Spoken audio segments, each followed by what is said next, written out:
About 2 years ago, we found out we were expecting our second, and we were so excited. After experienced loss and complicated pregnancies, we were just excited to grow our family and start this next journey. However, a few days after William was born, we got a call from his pediatrician that he might have a rare genetic condition called ALD, which is something that affects the nerve cells in the brain and spinal cord. I remember we got the phone call and I was just sitting there in disbelief, because you immediately go to Google and all you see is death. And it was really hard, because you know God is good and He just gave you this blessing and this thing that you had prayed so hard for. And we felt like He was taking him away. It really made me question, God, if you are good, why would you do this?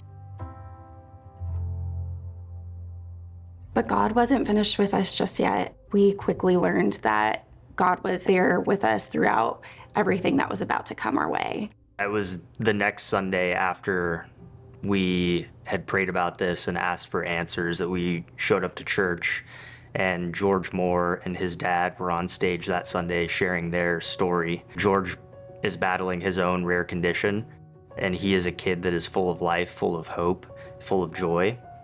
And we got to see a fast forward to the future. It was God showing up and saying, I am with you, I am here. We are going to get through this, and you have to turn to me and trust in me that your story is going to play out like theirs, where in 8 to 10 years, you're going to be sharing your story in this powerful way with this amount of courage as they shared that day. So we decided to lean in. We saw our perspective change, and we saw this as an opportunity to share our hope in Jesus with others through this difficult situation. We've started a foundation called Will to Cure ALD, where we are raising funding and awareness for ALD to try and find a treatment or a cure for William and all the others that are battling this. The more we talk about William's story, the more opportunities we've had to have conversations with people about how we lean into our faith.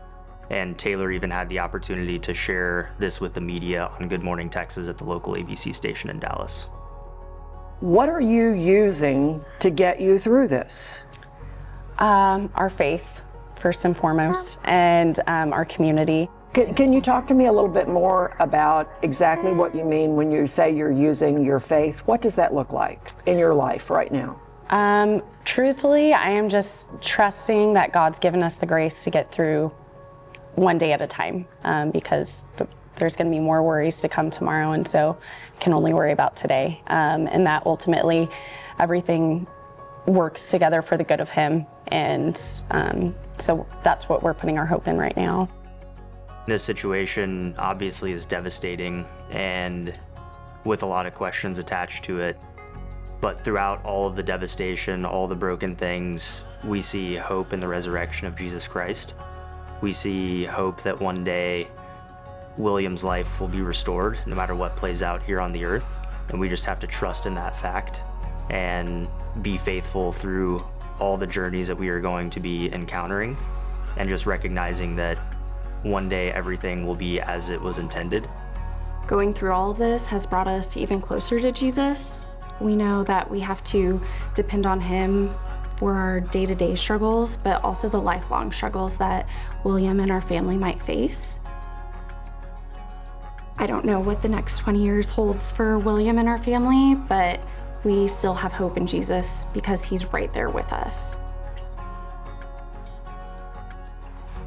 Ultimately, our hope isn't dependent on these circumstances, but it's on the cross and what that promise means and the resurrection of Jesus.